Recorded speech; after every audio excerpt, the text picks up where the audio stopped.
Story start होती है युगोए से। युगोए पो को मारता है और ब्लू ड्रैगन को बताता है कि जिंदिया रूह की दुनिया में ही घूम रहा है, उसे रोको। और अब चारों बच्चे पहले पो को बचाने जाते हैं। वहीं युगोए पो को पटक पटक करके मारता है और दोस्ताना की बातें याद दिलाता है। कहता है हमारे बच्चे एक स्कूल में पढ़ते, एक ही कीचड़ में एक साथ खेलते, एक दूसरे के दोस्त होते।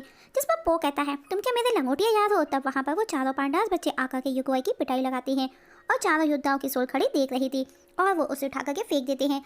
और अब पांचों मिलकर के जिंदियाओं को ढूंढने का बोलते हैं। तभी उसे बनी भी वहीं मिलता है। पो उसे सॉरी बोलता है पर बनी कहता है पहले मैं गुफा में रहता था पर यहाँ देखो कितना मजा आ रहा है, और कल तो मैंने पिज्जा भी खाया। और रही बात तुम्हारी ऊर्जा की ना, वो तो तुम्हारे अंदर अभी भी बाकी है जिसे कोई भी नहीं बदल सकता। और अब वो अपनी ऊर्जा को जगाता है और ड्रैगन मास्टर बन जाता है और अब जिंदिया को ढूंढने चला जाता है। तब नुहाई कहती है आप क्या खड़े हमारी शक्ल देख रहे हो, कुछ करते क्यों नहीं हो। जिस पर ब्लू ड्रैगन कहता है ये हमारा नहीं तुम्हारा वक्त है। जिस पर बच्चे कहते हैं याद है ना जिंदियाओं ने हमारी ऊर्जा छीन ली थी। तब वो योद्धा अपनी ऊर्जा उनके अंदर ट्रांसफर कर देते हैं, मतलब वो खुद का सेक्रीफाइस कर चुके थे। और अब वो चारों बच्चे भी नीचे आ जाते हैं और उसे फाइट करते हैं। तभी मे चीट को बंदी बना करके जिंदियाओं को ब्लैकमेल करती है पर उसे कोई भी फाइट नहीं पड़ता। वो उस पर भी अटैक कर देता है और अब वो सबको ऐशो आराम की जिंदगी का ऑफर देता है। कहता है तुम्हारी हर ख्वाहिश पूरी होगी पर तुमको उन चार पांडास को मुझे देना होगा। इसके बाद में तुम सुकून भरी लाइफ गुजारो, वरना मैं इस नक्शे से इस गांव का नामो निशान मिटा दूंगा। पर लिफ भी यही कहता है आप बहुत दानवीर हैं जिंदियाओं, पर पांडास लालची नहीं। हमें जितना चाहिए हमारे गांव में हमारे पास है। अपने ऑफर के साथ में पतली गली से 9 11 हो जाओ। और अब सब पांडास एक साथ हो जाते हैं और जीजू को उस पर हमला करने का बोलते हैं और उसे ढेर सारे पत्थरों के नीचे दबा देते हैं। और तब सभी पांडास अपनी पावर का एक साथ उस पर अटैक करते हैं और तभी पिंग वो कलश लेकर के वहाँ आ जाता है, जिसे जिंदियाओं के आदमी रोकते हैं और फाइट करते हैं। और अब वो मे पिंग सब उस कलश के पीछे होते हैं। तब उसके आदमी उसे उठा करके फेंक देते हैं। तब जेट टस्क उसे पकड़ लेती है और जिंदिया को खत्म करने का बोल वो पो को दे देती है। और अब जिंदियाओं की आत्मा उस कलश में कैद हो जाती है। सबको ऐसा लगता है, ये देख सब खुश हो जाते हैं। और अब जिंग घायल जेट टस्क को भी ठीक कर देती है, पर उसे अफसोस होता है कि उसने उसकी जान लेने की कोशिश की पर जिंग ने उसकी जान बचाई। और अब सब पांडास उस टेंपल में जाकर के उस खूबसूरत में उस कलश को जाकर के रख आते हैं। और अब सब पहले जैसा खुशहाल गांव बन जाता है और गांव बजाने वाले पांडास चारों बच्चों को सम्मानित किया जाता है। और अब पांडास बच्चे पो के साथ मिलकर के खुशी सेलिब्रेट करते हैं। वहीं योगोई जो कि उस कलश में बैठी आत्मा के साथ बातें कर रहा था, उसे पका रहा था, जिसमें पांडास ने जिंदियाओं की आत्मा को कैद दिया था। ये देख करके बनी और उरुग्वे चैन की सांस लेते हैं। वहीं पांडास बच्चे उसी ट्रेनिंग हॉल में अपनी ट्रेनिंग कंटिन्यू करते हैं जहां पर वो अपने भाषण देता है। तभी दादी वहां आ जाती है और उन्हें उनके नए मिशन का बताती है। सब ये देख करके बहुत खुश होते हैं कि दुनिया के कोने कोने से लोग उनसे हेल्प मांग रहे हैं। तभी हमें अंधेरे में दिखाया जाता है किसी रोबोट जैसी मूर्ति को और इस जगह सीजन 1 हो जाता है खत्म। तो चलिए स्टार्ट करते हैं सीजन 2। स्टोरी स्टार्ट होती है चार पांडास बच्चों से जिनके फैन फॉलोइंग बढ़ती ही जा रही है, पर वो अपनी रोजमर्रा की लाइफ से परेशान हो गए हैं क्योंकि गांव के लोग छोटी छोटी चीज़ों के लिए उन्हें बुलाने लगे थे। वहीं दूसरे राज्य का राजा ड्रैगन मास्टर पो को बुलाने का संदेश भेजने का बोलता है क्योंकि राजा की तबीयत दिन पर दिन खराब हो रही है और पो से वो सूखे की जाँच पड़ताल भी करवाना चाहता है क्योंकि राज्य में सूखा पड़ रहा है। जीजू उस खूबसूरती की रक्षा करता हुआ दिखाया जाता है जहाँ पर वो नोटिस करता है कि वहाँ पर कुछ तो हलचल हो रही है। वहीं राज्य में राजकुमारी शाओ जाकर के शिलोंग को बता देती है कि महाराजा मास्टर पो को बुलाना चाहते हैं और वो उससे जांच पड़ताल करवाना चाहते हैं। शिलोंग जो कि किसी और के लिए काम करती है और अब पो को वो संदेश मिल जाता है। ये देख सब बहुत खुश हो जाते हैं कि महाराज ने अपने राज्य में उन सबको बुलाया है। रात को वापस से नींद में पो उरुग्वे से मिलने जाता है जहाँ पर उरुग्वे उसे समझाता है कि भावनाओं में बहकर के जिंदगी का मकसद ना भूल जाना। और सपने में ही पो उस रोबोट जैसी दिखने वाली मूर्ति से फाइट भी करता है और अचानक से नींद से जाग जाता है। उसकी आवाज़ सुनकर के उसके दोनों डेटली और पिंग भी वहाँ आ चुके थे। वहीं राज्य में महाराज की डेथ हो जाती है। उनकी बेटी शाओ का रो के बुरा हाल होता है। तभी शिलोंग उसे समझाती है। तभी सेनापति महाराज का ताज लेकर के वहाँ आता है जिसे शाओ बड़े शान से पहन लेती है, लेकिन ये सब शिलोंग को अच्छा नहीं लगता। वहीं चारों पांडास बच्चे मस्ती करते हैं और अब वो महाराज से मिलने निकलता है चीन के लिए पांडास बच्चों के साथ में। वहीं गांव में जीजू पांडास को बताता है कि गांव की सुरंग के नीचे उस खूबसूरत के पास में कुछ तो गड़बड़ है, मुझे पो को बताना है। वहीं शाओ शिलोंग के साथ वहां जाती है जहां महाराज को दफनाना है। तभी वो टेराकोटा को देख डर जाती है। तब शिलोंग बताती है कि वो महाराज का ध्यान रखेंगे और उसकी बातें सुनकर के शाओ इमोशनल होकर के उसके गले लग जाती है कि वो उसके फादर का मरने के बाद भी कितना ध्यान रखती है। लेकिन हम देखते हैं कि वो बात बात पर उसे शर्मिंदा करती है। वहीं पिंग ली को दिखाया जाता है कि सूखा पड़ने की वजह से अनाज की पैदावार नहीं हुई और पिंग लकड़ी के नूडल्स बना करके कस्टमर्स को खिला रहा था, साथ में ऑफर भी दे रहा था, food massage, medical, pedicure, hair cutting etcetera. तभी जीजू वहाँ आता है और बताता है कि पवित्र खूबसूरत में कुछ तो गड़बड़ है। दूसरी तरफ जंगल में पांडास एक गेट के अंदर जाते हैं। वो सबको सावधान रहने का बोलता है कि कुछ तो गड़बड़ है। तभी बारिश स्टार्ट हो जाती है और तब एक मंकी उन्हें अपने साथ लेकर के अंदर जाता है, जिसका नाम होता है सुल्वुकोंग, और सबको वो डम्पलिंग खाने का ऑफर देता है, साथ ही सोने के लिए सबकी पसंद का मुलायम मुलायम बिस्तर देता है। ये सब देख नुहाई को डाउट होता है कि ऐसा लगता है कि सब कुछ स्पेशल हमारे लिए ही प्लान किया गया है।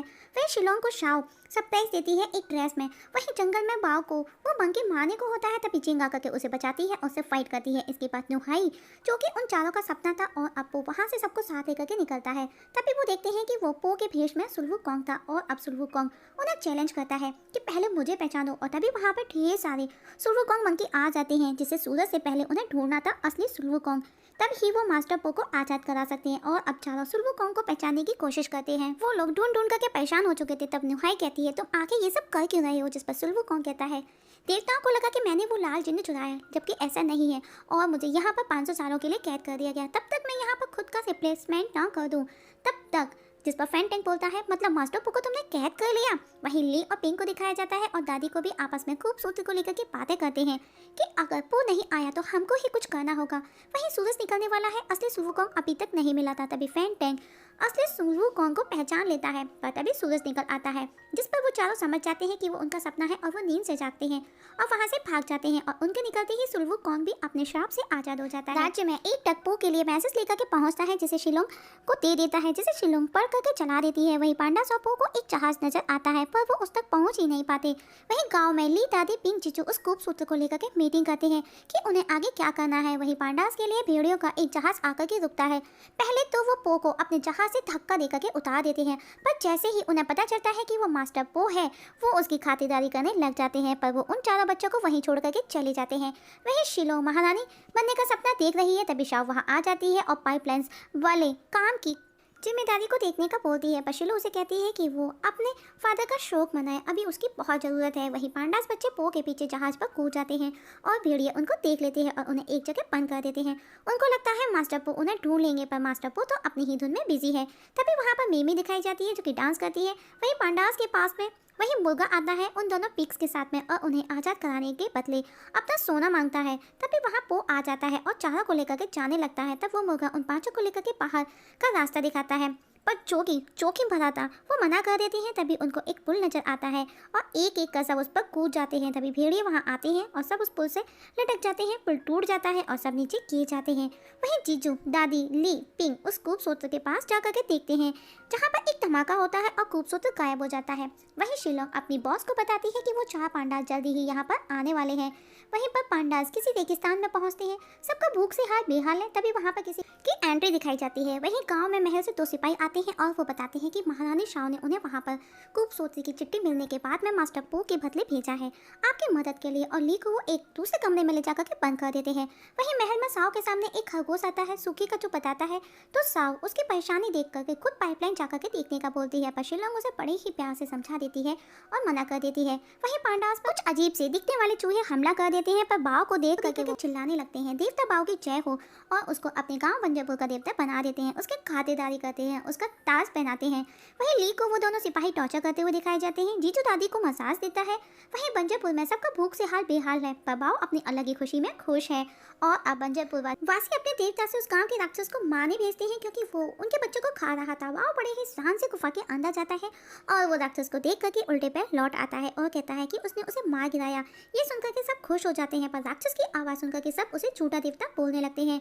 तब फैंटेंग उसकी मदद करने आता है, जिस पर बा उसे ऐसा करने से रोकता है। तो उस दौरान उन दोनों के बीच में फाइट होती है। फैंटेंग उसे उठा करके फेंक देता है और ये देख करके सब चूहे अब फैंटेंग को ही अपना देवता मानने लगते हैं।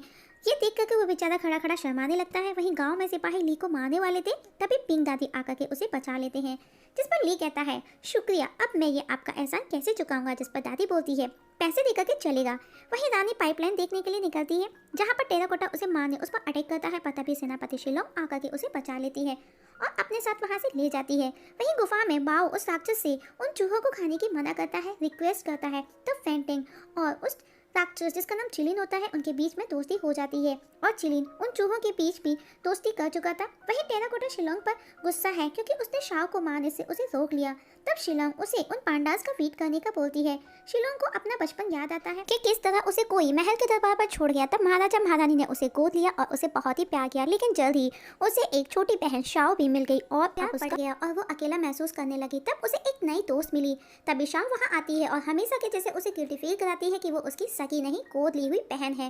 वहीं गुफा में ली पिंग दादी का सामना सुल वुकोंग से होता है और उस दौरान उनके बीच में फाइट होती है। अब वो तीनों उसे पकड़ करके बांध देते हैं पिंग के ठेले के साथ में। वहीं शाओ को पांडास पूछते हैं कि कौन, क्योंकि महारानी आपको मारना चाहता है। तभी वहां पर एक सिपाही आकर के बताता है कि शहरवासियों के लिए भेजे गए अनाज पर फिर से किसी ने कब्जा कर लिया है। शाओ शिलोंग पर गुस्सा करती है तो शिलोंग पो और उसके शिष्यों को पता लगाने का बोलती है और सब पता करने के लिए जहाज से निकलते हैं जिसे कुछ शिलोंग ने बनाया है। पर नुहाई को शिलोंग पर डाउट होता है। वहीं गुफा में उन तीनों को एक दरवाजा नजर आता है और सुल वुकोंग भी उनकी पकड़ से भाग चुका था। वहीं नुहाई पो से पूछती है कि क्या आपको शिलोंग में कोई गड़बड़ी नहीं लगती, जिस पर पो कहता है अभी हमारा लक्ष्य अलग है, जिस पर नुहाई जिंग से जाकर के पता लगाने का बोलती है और अब दोनों साथ मिलकर के पता लगाने में लग जाती हैं। वहीं वो तीनों गुफा में उन टेराकोटा के बीच में खड़े होते हैं और उस दौरान पिंग के ठेले से कुछ टेराकोटा गिर जाते हैं। पर तभी सिपाही वहां आ जाते हैं और उन तीनों को बंदी बना लेते हैं, जहां पर वो मुर्गा और दो पिग्स भी कहते हैं। तभी शिलोंग वहां आती है। तब ली उसे समझाने की कोशिश करता है कि वो वहां अपने बेटे पो के लिए आया है, जिसमें शिलोंग कहती है तुम आखिर उस शाही खजाने में कर क्या रहे थे। तब दादी कहती है दरअसल हमको पागल बंदर लेकर के गया था और वहीं छोड़ करके न जाने कहाँ चला गया। और अब शिलोंग अपने आदमियों को उन सबको पत्थर से बांध करके समुद्र में फेंकने का बोल वहां से चली जाती है।